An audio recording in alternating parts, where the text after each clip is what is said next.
Welcome to the Go Slow to Go Fast Lifestyle Podcast, the space where we breathe deeply, live more intentionally, and find meaning in the messy middle of life. I'm your host, Kendra Chapman, mom of triplets, busy professional, caffeine lover, and a big believer in slowing down so we can show up fully. If you're a busy human navigating a career, family, life changes, or all of the above, you're in good company. Around here, we don't focus on perfection. We build rhythms that support peace, clarity, and joy. Today, we're diving into a topic that is incredibly relevant for many women in our community, particularly those navigating significant life transitions. Mindfulness strategies for embracing the shifts of life, especially on how to connect with our mind because it's foundational to our overall well-being. My guest today is Florence Doisneau, a self-realization coach from France, currently living in Pensacola, Florida. And she brings a unique perspective to how we can approach the natural phases of our life with more intention, less stress, and more focus on the powerful connection between mind, body, and soul. And so whether you're listening on your morning commute or during a walk outside or just sitting quietly with a cup of something warm, this is your time. And I hope that you can take a deep breath with me and Florence today, and let's get started. So Florence, thank you for being here. I'm so excited to have you on the Go Slow to Go Fast podcast. And before we get started, can you share a little bit about what going slow means to you? Well, hello, Kendra. I'm so happy to be here today. Been looking forward to our conversation. And going slow, I guess to me, the best way to talk about this is conjuring, I'm sure, a scene that we have all been acting out in the past where we're trying to get ready to get somewhere in the morning and everything is going wrong. We're trying to hurry up even more, and that's when we splash the coffee all over the place and have to now clean up the mess because we don't want it to stain the carpet, and at that point we stub our toe in the coffee table. So the more we're hectically trying to speed up, the more we're slowing ourselves down by having to put out fires that weren't there in the first place. Whereas what I have come to experience is that the more grounded and centered I am at the beginning of my day, the better things fall into place. And even at times where it seems that the rush and the hurry is catching up with me, and I'm hearing that voice in the back of my mind going, come on, we're going to be late. We're going to be late. Hurry up. When I intentionally quiet it down, catch my breath, recenter, that's when I become very clear on what I'm doing, bringing presence to the actual moment, not the thing 2 seconds later or 5 minutes later. And that's when we kind of get in that zone and we definitely become more productive. What we do is of better quality and it just feels much better. Yes, absolutely. I've been there. I've done all of those things. Dropped something I've been drinking or ran into something, and then the rest of my morning is chaotic because I can't get Mhm. myself together. So if Mhm. I make that point of being still before I start all that and then go slow, I definitely have a better morning for sure. Mhm. Yeah. Yeah. You bring up such a good point. So, is there anything in particular that you feel like would be a great message for listeners if they're out there wondering, okay, so, my days are normally really hectic. So, how am I going to fit time into my morning when it already is so jam-packed full of Mhm. stuff that needs to get done? Yeah. What would be your message to our listeners? Well, it would be a two-part message. On the one hand, there's the practical aspect of things, time management pieces, let's say. And the other part has to do with the relationship we have with time.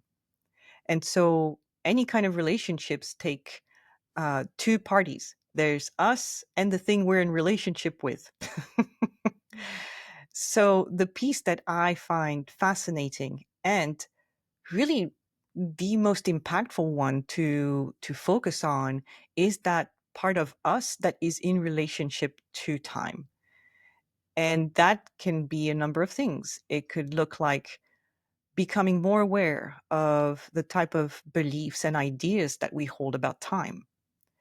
We may have taken on habitually the notion that, well, time is scarce and I have to do everything in a very formatted way and fit activities into boxes.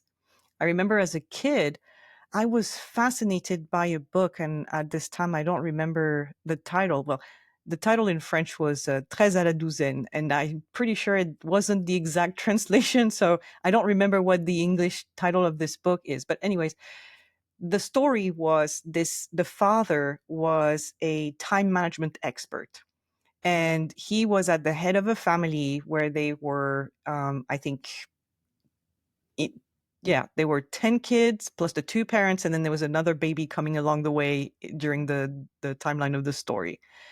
And so, as a time efficiency expert, he had developed a system in which all the kids had bathroom time and they were to be for like 2 minutes each in the bathroom with a little lenience if they had a special thing that day. Anyways, every bit of the day was cut out into pieces of time for everybody to accomplish their tasks, for everybody to have downtime.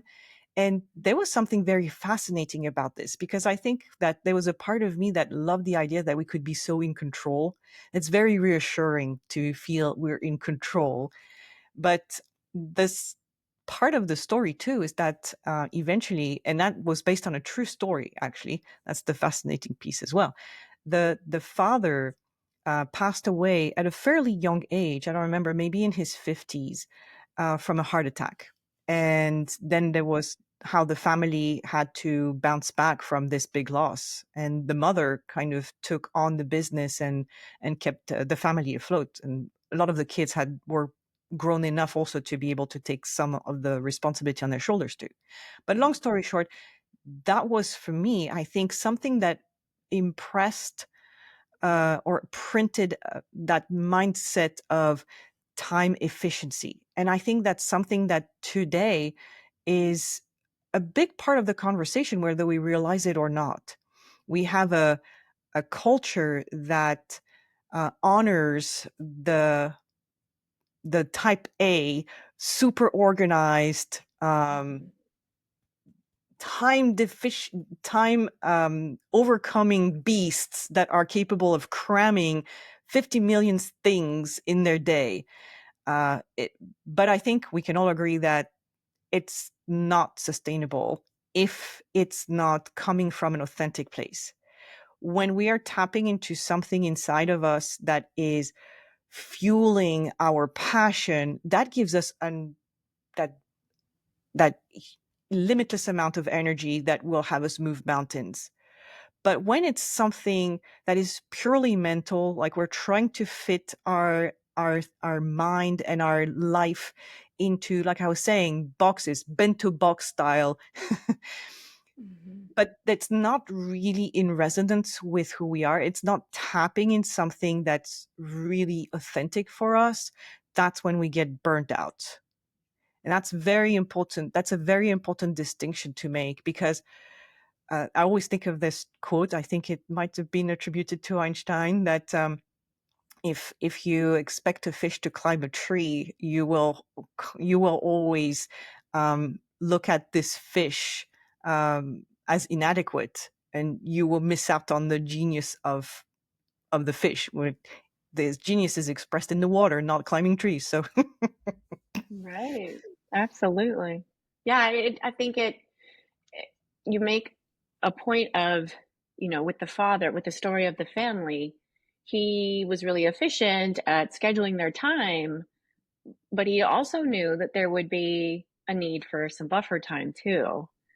And so it's interesting to see, like, if we were able to kind of tap into that thought, but also lean more into the idea of giving ourselves a little more grace, and know that if we lean into the idea of things we can't, that are out of our control, that we can't control, that we have to think about scheduling in, really that brings us back down to that idea of less is more Mhm. and being more authentic, like you shared. Right. Well, Yeah. and I think you nailed it on the head too. I think that that's the part that catches us when we're in that mindset of I need to schedule in downtime. There's the myth, to me it's like a unicorn, the myth of the work-life balance. Yes. Like somehow we can mentally, intellectually um, pre-decide what our day will look like 3 weeks from now, from 9 in the Hmm. morning until 9 at night. I'm sure Yeah. I know that there is value in setting an intention of this is what I want to accomplish this day, or this is what needs to happen in order for this deadline to be met. We certainly need to have some landmarks in order for us to collaborate and participate into common projects. We have to Hmm. have those time references. But when we talk work life balance and we think of things in terms of scheduling them and putting them down in the books and abiding by them in a almost like a military way, Right. Right. it it defeats the purpose, because balance is a dynamic exercise. It's not like you hit it once and then you stay there.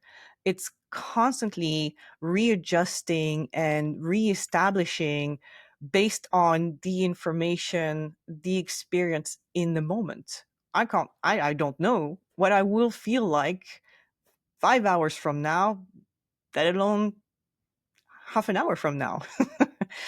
we Yeah. we meet at at every moment of every day. We're meeting as we're intersecting between the intentions we set, the ideas we have of what we want to use our time for, and the reality of our energy level, the natural cycles of life, the other people's life as well. Life is lifing, like my friend Monica would say. Life is Mhm. lifing, Yeah. and then we hold so much guilt and shame when we don't carry out projects the way we intended them. We fall short of certain expectations and then beat ourselves over the head for it. When, again, unless you have a crystal ball, you can't really tell how things are going to pan out. It's impossible. And why hold us up to a standard that's impossible to meet? Right. I mean, that balance is like the holy grail that we're all searching for these days. Is it a myth, or is it something that is, that we can uncover with some strategy? But like you said, we cannot predict how our energy levels are going to change. We can't predict things that are going to come up in life. It just is what it is. We can only control how we prepare and react. That's really all we can do. Hmm. And you're So, right. like you said, yeah, it's that energy Yeah. piece too. And you're absolutely right. It's in that slowing down that we find that quiet place inside of us that gives us wise instruction, what is meant to Mhm. be the next step. The more I am the more I am hectically, again, trying to figure things out from that intellectual place, the more I am subjecting myself to noise. But when I slow down, catch up my breath, Mhm. fall back into the moment, the now. Like Eckhart Tolle wrote books, Mhm. entire books Yeah, about now. just now. Just now, when we fall Yeah. back into this, the slowing down gets us to a quieter place. And from that quieter place, there's actually that elevation of our level of consciousness. The more noise, the more our level of consciousness is dropping. And we're making less good decisions. Mm-hmm. Um, we're also burning out our energy, burning out our bodies. And the more we slow down, the higher our level of consciousness gets, the better quality insights we get, the Mm-hmm. better decisions we make, and the better quality interactions we participate in. Very true. Yeah.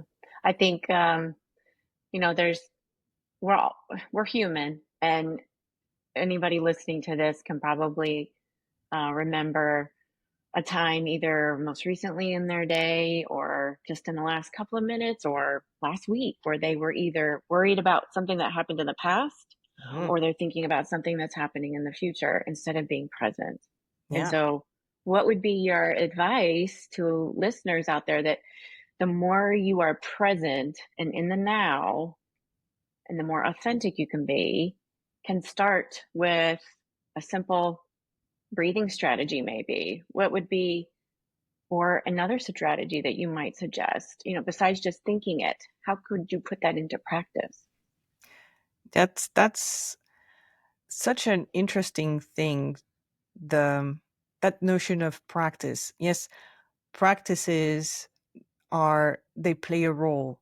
They help us hone skills, let's say.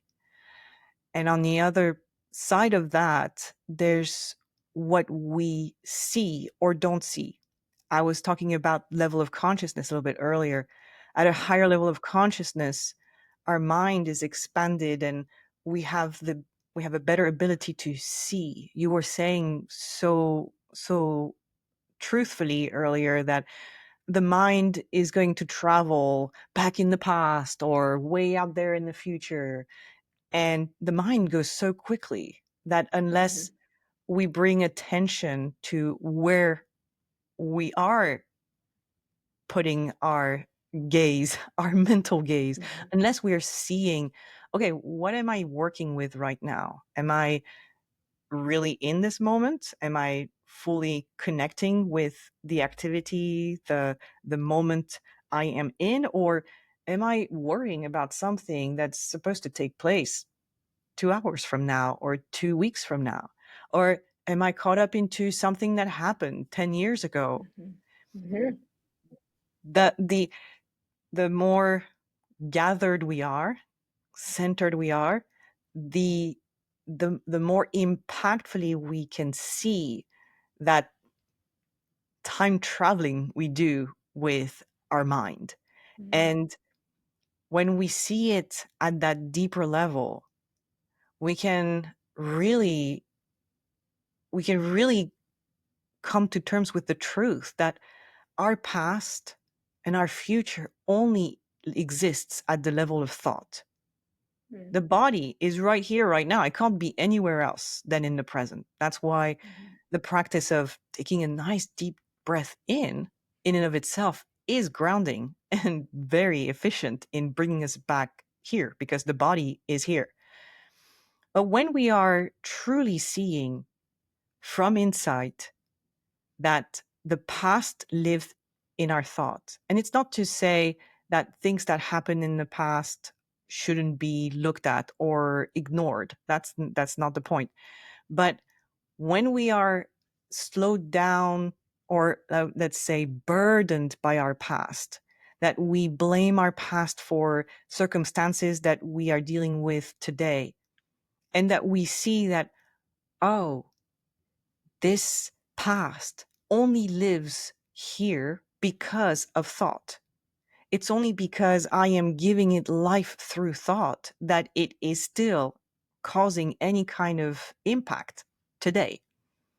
Mm-hmm. When we really have that deeper understanding, when we look at the mechanics of the mind, we dispel the hypnosis that those thoughts have on us because we kind of live in those trances. We live in that hypnotic thinking of, oh, I'm miserable, or I don't have time, or all these things that burden us are fabrications of the mind. And when we see that, it's so liberating because if I make them up, I can let them go. It's not Mm-hmm. something that's an actual force weighing down on me. It's something that I have an impact on. I have power over. And that's such a beautiful and like I'm saying, liberating realization that at that moment we heal a lot of the woundedness that exists in that relationship we have with time. Mm. That is so insightful because, yeah, our thoughts, we think that we don't have any control over them, but we Hmm. do. Hmm. We can change those thoughts anytime we choose to. And we can realize we're not the thought too. It's that Mm-hmm. conflation of me and my thinking that is at the root of so much of the suffering. When Mm-hmm. and I think a lot of people think of themselves as a certain way. They think of themselves as depressed. They think of themselves as anxious. At that moment, their identity is conflated with a way of thinking, Mm-hmm. a way of thinking about the future and worrying about it is what causes anxiety. It's not like Mm-hmm. it's a trait of personality. It's not who I am. I am not anxious. I experience anxiety because my mind is mostly focused on future events. And I add to that a filter, a coloration of doom and gloom to it. If Right, I were right. imagining future as awesome and great and fun, I wouldn't feel anxious. I'd be excited. I'd be like, oh wow, tomorrow, yay! Instead of, oh my Right. god, tomorrow, oh my gosh, you know. Mm-hmm. Right, So right. that relationship with our thinking and seeing the thinking, it's it's it's where we come back to truth, the truth of the Mm-hmm. moment, the truth of who we are. And like you said, that power.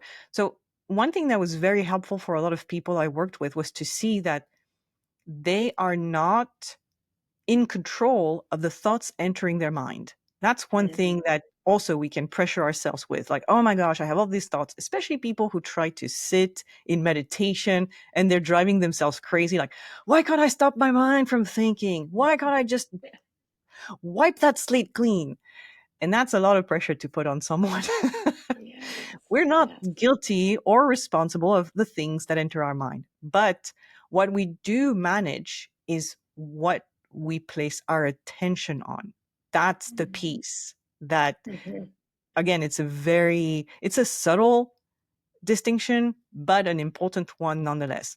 We are not in control of the thoughts that come through our mind. We can have goofy thoughts. We can have sadistic thoughts. We can have very bad thoughts, and Mm-hmm.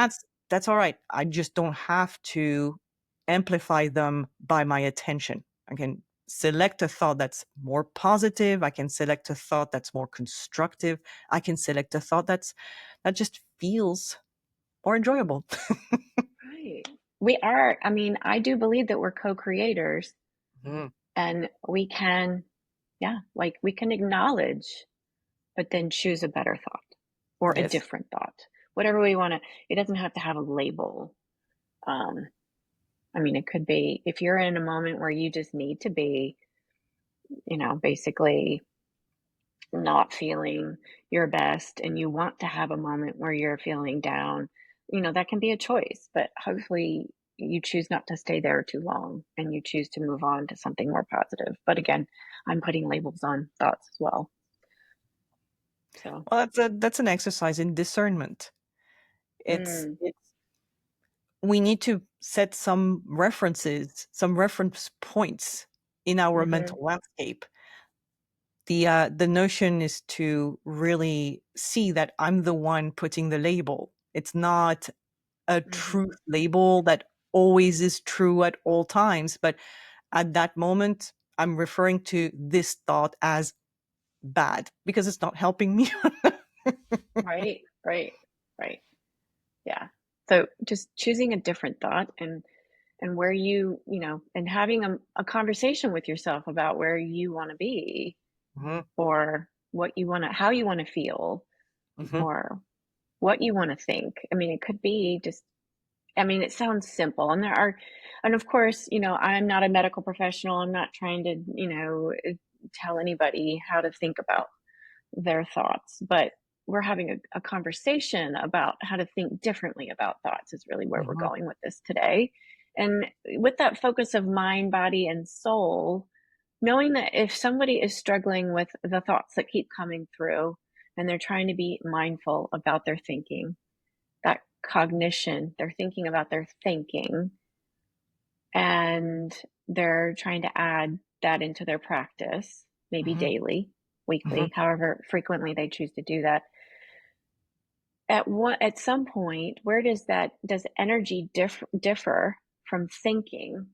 And is there a conflict or maybe a resolution that comes up for you and with your clients that you kind of talk them through, maybe? Yeah. One thing that I found particularly helpful was listening to Mavis Karn talk about the Mississippi River. And she was illustrating the different levels of the mind Mm, with that comparison to a river. So essentially, her point was that when you look at the Mississippi River, it's a huge river, very that's very active, especially if you look at the surface. Maybe there are things floating, maybe the wind is blowing waves, and there's activity, boats, I mean, you name it. mm-hmm. It's it's rough. Maybe on some days it can Yes. be really rough. But the Right. deeper you go, Mm-hmm. the more quiet it gets. And there's more of that stability. Mm, The mind is kind of like that. When we are caught up into a lot of thinking, that's when our mind gets scattered. It gets chaotic, mm, hectic. And mm-hmm. in the body, it may feel like tension. You can feel like your neck tensing up, or maybe your breathing. Oftentimes, the breathing becomes more shallow. When we're starting to stress out about stuff, you really notice that not only do we bring our shoulders forward, we hunch down, we the breathing becomes more labored. Whereas when we're more relaxed, shoulders tend to come back, chest Mm-hmm. opens up. In yoga, we talk about heart openers. We're more open to the world, and the breathing is deeper. There's more expansion in the rib cage, right? Mm-hmm. So it's a good way to even just notice where we are in our thinking. Am I in a spin my wheels, feverish kind of thinking? I can feel it in my body. Or am I dropping into that more quiet, more peaceful space where I have the bandwidth?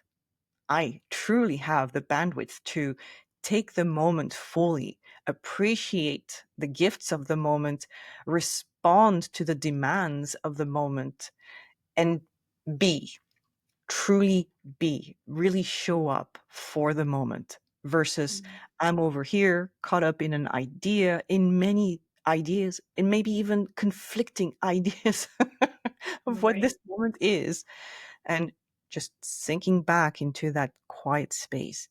So earlier we were talking about practices. The Mm-hmm. practices are vehicles that help us get in touch with this experience of innate peace, of our wellness.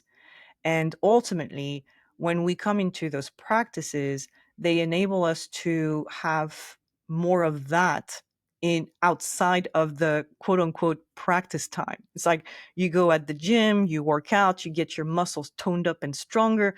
Well, you get to use the benefits of that exercise out there. You have now that strength to move the bags from the grocery store or carry your kids or whatever other task is requiring a little bit of physical oomph.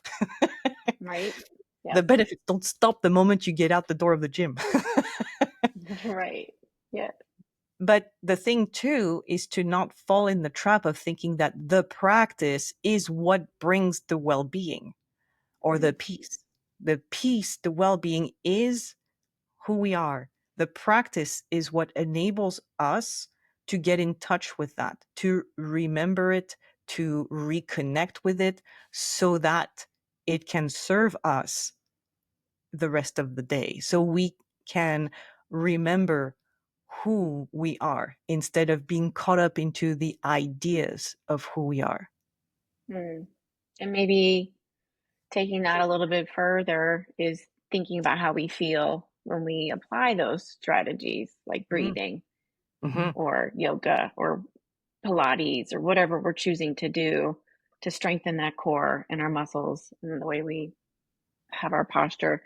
So, having that awareness in your body, knowing how that feels when we're stressed, and then knowing how it feels when we're more grounded and calmer. I'm I'm sure that you are thinking, or you walk your clients through a little bit of that awareness. Do you work on any kind of body scan work, or do you work on just kind of having that conversation about like, how do you feel with them? What are some what are some strategies that you've used with clients in the past that have worked?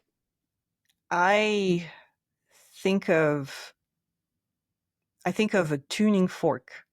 Mm, So when I enter a conversation, whether it's a one-on-one coaching session or even a group call or a group mhm, meeting, my job takes place even before, where I I do my best to land myself into the kind of experience that not only will make me more available and more more competent in the exchange, but also to possibly contaminate in a good way the other people with it. mm, To give you an example, I was fortunate and honored to work for a rehabilitation facility for a few years.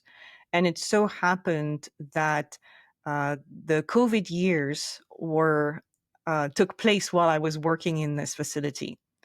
And so people who were there were participating in an 8-week program, and that meant that they were not fully cut off from their families. They were in touch via phone, but they were not receiving visits and they were not mm, getting out until they had completed the program. The idea was to create a space for them to really come to terms with what got them into the pickle that they were and find the resources to then take on life with different tools, different resources. mhm, mhm, So they were already at a very vulnerable time in their lives. On top of that, there was all the angst of not knowing what was going to happen. Um, they would right, watch TV, so they would watch the news, and they would see the reports of all the the the chaos in hospitals and the questions, and so they were not cut off by any means of what was on out there. They were maybe worried for their loved ones that were still on the mm, outside. So they had a lot going on. Well, I'm not a doctor. I certainly have no background in biology. I don't understand viruses at a complex level. I don't mhm, have anything to contribute to them that would reassure them on that level. I don't have any medical competence to give them data and facts and bring them reassurance. mhm, But what I could do was walk into the group from a place of peace and wellness. mhm, And I would do that even before COVID happened. And it was it was a lot of the times very soothing and comforting without even saying a word, because I could say to people until I'm blue in the face, don't worry, everything's going to be okay. But if I am coming from a mhm, place of frantic fear, chances are they're going to pick up on that. There's mhm, no way people don't see the discrepancy between the words we say and the attitude we have, the feeling we have. But when I was really sincerely connected to that peace, walk into the room and not say like, well, everything is hunky dory and life is good out there, but you know what? There's only so much we can do. And here today, we can we can have the types of insights that are going to bring change in your life. We can Mhm. connect you with that part of you that is healthy and vibrant and alive, so that your life is going to be impacted positively. That we can do. We can do it right now. I can't do anything about the virus. I can't do anything about the media. I can't do anything about any of that out there. But today, right here, right now, we can definitely come to see some truth about the nature of who we are, and feel into our wellness so that we can bring that to other people. And that's one thing I found too, especially in my early years as a coach. um, there were sessions where when I would walk away, I felt maybe the sadness or the stress of my client. And Mhm. over time, I came to see that the more I cultivate that space inside of me and then meet my client or my group with that peace, with that wellness, I don't even have to say anything. I don't have to convince them of anything, but quite naturally, they kind of meet me there. And from there, Mm. wow, they have the insights. They find the resource. They get the idea. They have the reframe. They get inspired. It comes from them, which is all the more powerful Mm. because it amplifies that trust in themselves. It amplifies that confidence that, yeah, they got this. Even when stuff is hitting the fan, they got this. And that's so Right. much more. And I find that that is one of the true pillars of coaching, is Mhm. to transfer our confidence in the client into the client, that they have that confidence in themselves, that they Mhm. find that they are their source of well-being, that they are their source of success. They got this. That's the main job, I think, of a coach, is helping Mhm. people find their brilliance, find their wealth inside. Right, because everybody has it, but working with a coach, somebody like you, who, is going to be not just life affirming, but it'll help them tap into that natural fountain that's inside of them.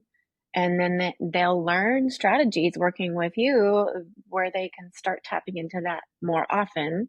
Mhm. Because it's not just one and done, right? They can't just usually do it once and forever be changed. It's got to be a practice of feeling that positive energy, I guess I would say. But at the same time, I'm sure there are strategies that you work with them so they practice on their own and then they come back and work with you. So it's, over time, which again, we've kind of touched on that too. It's time is relative. Um, but I think it's that we need more time to really work on those strategies for ourselves so we can feel that positive energy. And we have resources like you, because I actually vividly remember I was listening to an episode where you were talking about the concept of hygge. Hygge? Mm. Hugo. Yes. Hygge. And and I caught myself being in that rush mode and hearing you talk Mm. about it, and I felt your connection to the Mm. concept. I felt your connection to that moment of wellness as you were talking about it. Mhm. And there was a very umami moment. We're just like melt into that space of wellness, of Yeah. finding the coziness, Right? and that's where also being an efficient an intentional curator of Hmm. what we consume, podcasts, TV shows, Yeah. books. Yeah. It's so important because Hmm. it decides of what we're connecting with energetically, emotionally, Right. psychologically. Right. So, Yeah.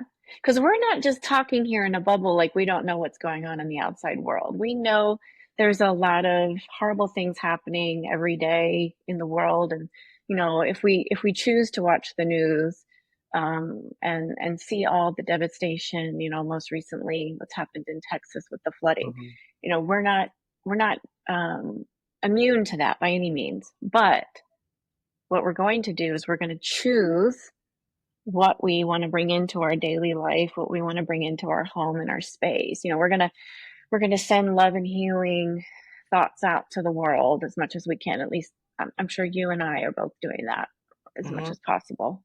And anybody listening to this podcast, anytime and space, right? Because podcasts can last for a long time. You might be listening to this 5 years into the future.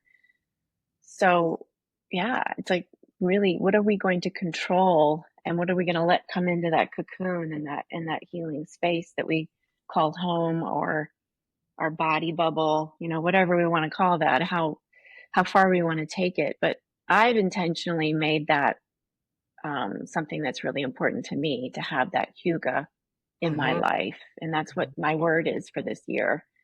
And so the more I'm going to support and help anybody that I'm coaching or working with, most recently in school spaces, because people are going through stuff every day. But when I come home at the end of the day, or I turn off the computer at the end of the day, I'm going to want to decompress and clear out and then come back to my core. And so, yeah, yeah, I mean, you really have to think about that. It's going to have to be a mindful approach every day, and in every space that we pivot to here and there, Well, working with clients.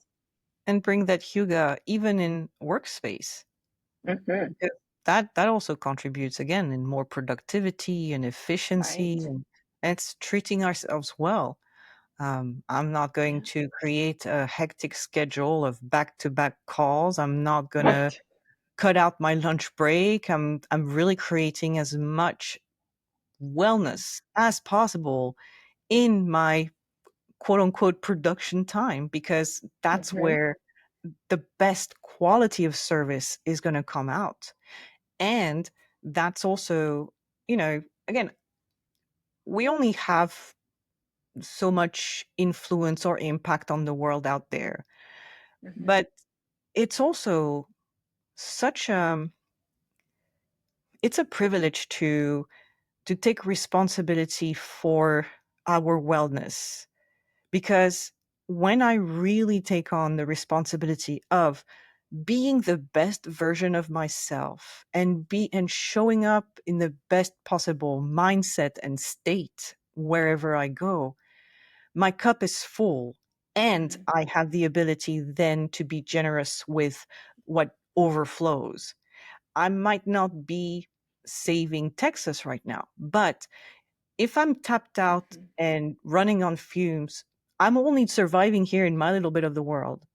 But Hmm. when I live from that expansive place of feeling good, of taking care of myself, of being responsible for my inner world, well, I might come up with an idea of something I can do that might help one family, or Hmm. that can be helpful for somebody who is helping, who is in a space to make a direct impact for the people who are encountering duress. We never know how Hmm. much how much ripple effect one simple action, one simple way of being can have on the rest of the world. And the more we take on responsibility, the more we're willing to be as good as we can be, the better impact we have on everything we touch. And that, I Hmm. think, it's not about having an egocentric view of the world. It's not saying me, me, me, me, me, but it's because I am doing what is right for me, what is Hmm. true, then I can be truly of service to others. And Mhm. I Mhm. can be a force for the world to help out, to encourage, to lift up. And I don't know how that gets any better than this. Yeah, that is so true. That speaks to me, I think, on a soul level.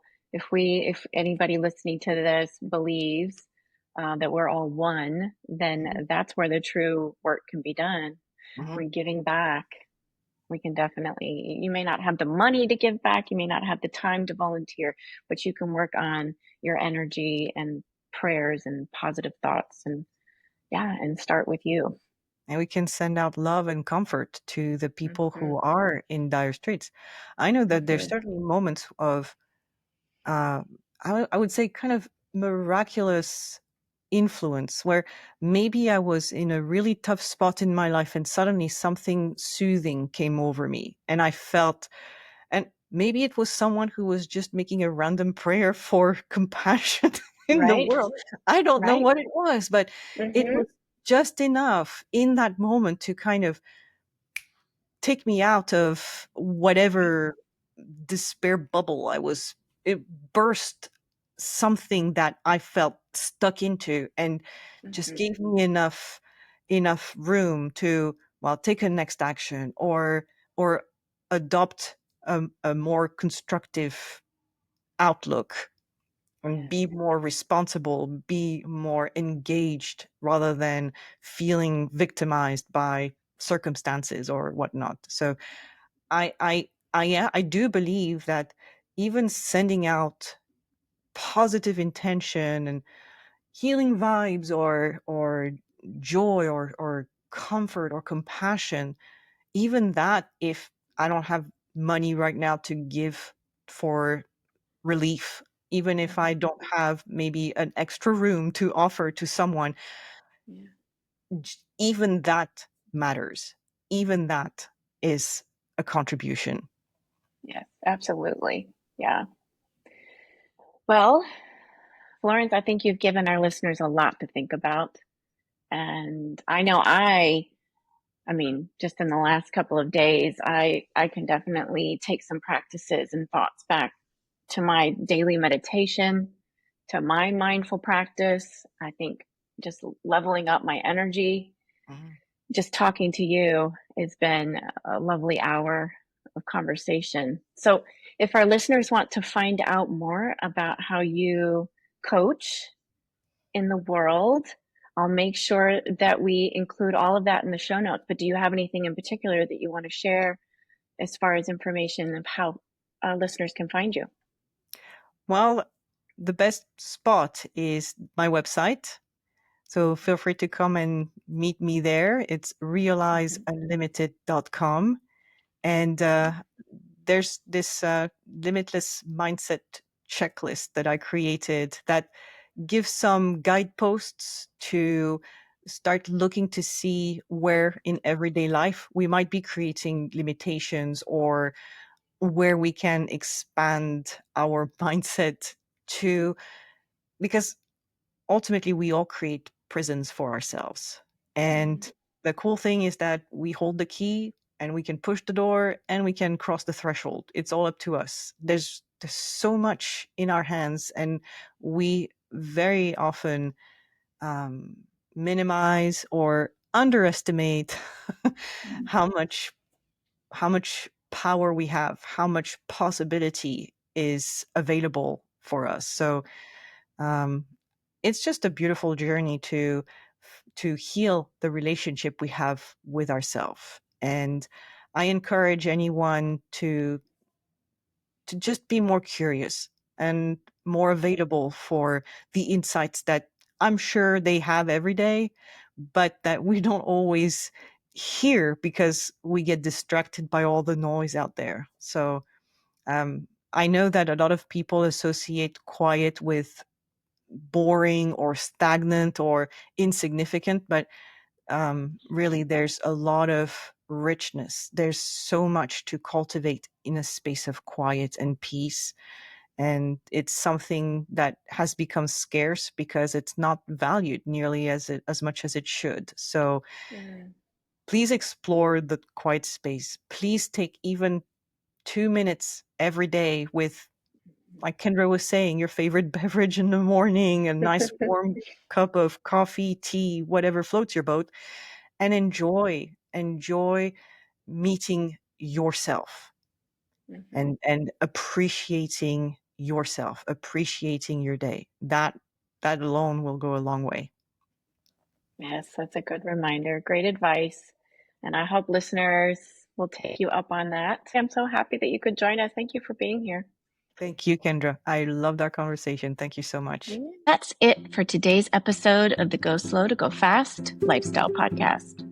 I hope that you feel inspired and empowered by Florence's wisdom to take proactive steps towards your own well-being during these significant life transitions. And now I'd love to hear from you. What's one mindful practice that you're going to go slow on this week to make a purposeful step towards progress? What was your biggest takeaway from my discussion today with Florence and her insights about navigating life through mindfulness? So let's keep the conversation going, and I'll make sure that I put all the information in the show notes to connect with Florence. She also shared her website. And of course, you can always connect with me on coachingwithkendrachapman@gmail.com and visiting my website, www.coachingwithkendrachapman.com. And I hope that you'll consider looking me up on Instagram, DMing me, or commenting on anything that I post to just kind of keep the conversation going and let me know how you're adding mindfulness into your practice. So remember, as you're walking through whatever season you're in, I hope that you're doing so with confidence and purpose and a little extra grace. And if you love this episode, I hope that you'll consider sharing it with a friend or everybody you know who needs a little calm or clarity in their health journey. And as always, stay connected and remember, the light in me honors the light in you. And as you head into the rest of your week, let your light shine through. Go slow, be intentional, and embrace the season you're in. And until next time, I hope that you remember to go slow to go fast.